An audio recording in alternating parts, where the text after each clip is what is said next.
You finish a movie. Not a loud one, not even a confusing one, just the kind that should leave a little silence behind it. And before that silence can become a thought, your hand is already moving. You open TikTok.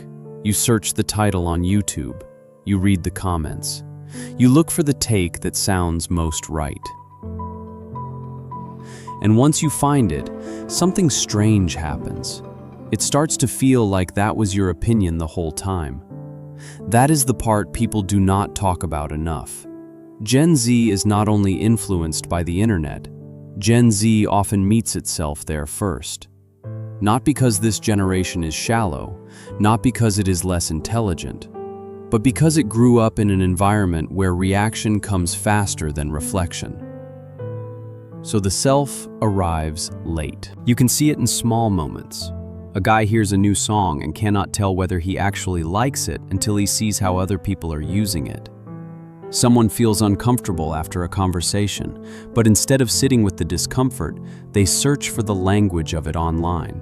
Red flag, attachment style, trauma response, avoidant, love bombing, boundary issue.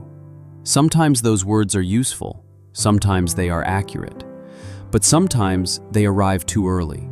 Before the feeling has become yours, it already has a label. Before the reaction has taken shape, it already has a format. Before the thought has grown teeth, it has already been made shareable. So what looks like self-expression can actually be a kind of outsourcing, not of intelligence, not of honesty, of first contact. The internet becomes the place where you go to find out what you think, what you feel, what you should call what just happened to you. And after enough years of doing that, it becomes hard to tell the difference between your own voice and the first voice that reached you in time. This is bigger than opinions about movies or songs. It starts shaping identity.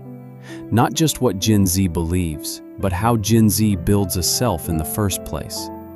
Aesthetic first, explanation second, mood first, meaning later. A diagnosis becomes an organizing principle. A political position becomes a social signal.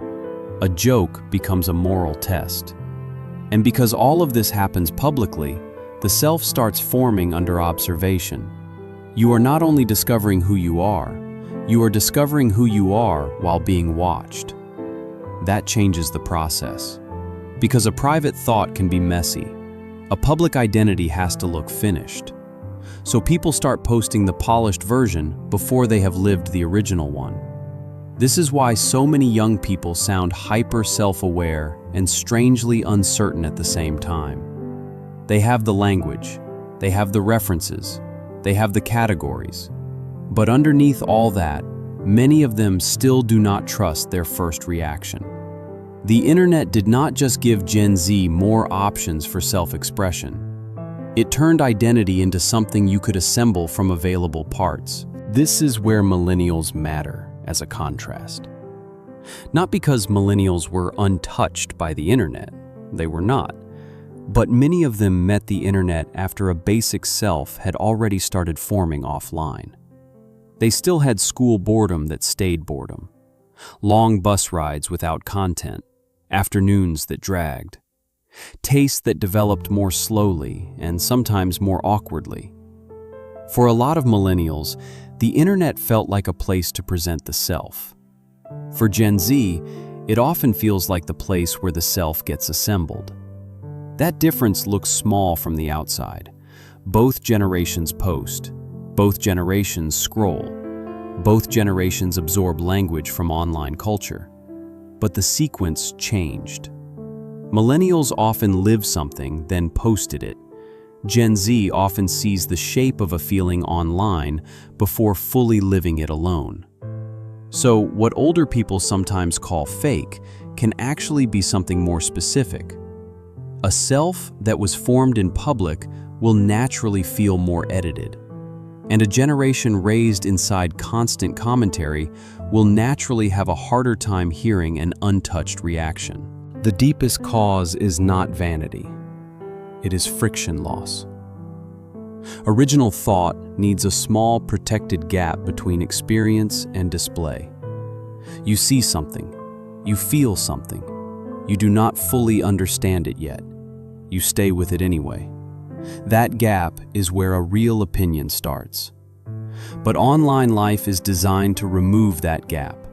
Everything asks for a reaction now, a take now, a post now, a caption now, a stance now. And when reaction becomes immediate enough, reflection starts to feel unnecessary, or worse, inefficient. That is the psychological shift, not just distraction, compression. The inner life gets compressed until it becomes easier to borrow a ready-made interpretation than to grow one privately. Then there is the second layer. Gen Z did not just inherit the internet, it inherited a fully matured attention economy. Not a digital world built for exploration, a digital world built for retention. Which means the platforms are not neutral mirrors. They reward what is legible, what is fast, what is emotionally charged, what can be recognized in a second and repeated without friction. And original thought is rarely like that in the beginning. At first, it is clumsy, half-formed, embarrassing, a little lonely. It does not arrive as a clean identity. It arrives as a sentence you are not ready to defend yet. That is why so much of it dies before it is born. This is where the self-misreading begins. A lot of Gen Z does not experience this as environmental pressure. It experiences it as personal failure. I have no personality. I have no original thoughts. I do not know who I am. Everything I like came from somewhere else. That sounds like emptiness. But most of the time, it is not emptiness. It is overcrowding. Too many voices entered before your own had time to stabilize. Too many explanations arrived before the raw feeling could stay raw. Too many identities were available for download before you built one slowly enough to trust it. So the problem is not that this generation feels nothing. The problem is that it rarely gets to encounter itself without witnesses. And that changes even private life. Because once you get used to seeing yourself through outside language, you start narrating yourself from the outside too. You do not just feel sad. You wonder what kind of sad this is. You do not just like someone. You wonder what this says about your attachment pattern, your standards, your worth, your trauma, your type. The self becomes a case study before it becomes a person. That is not self-knowledge.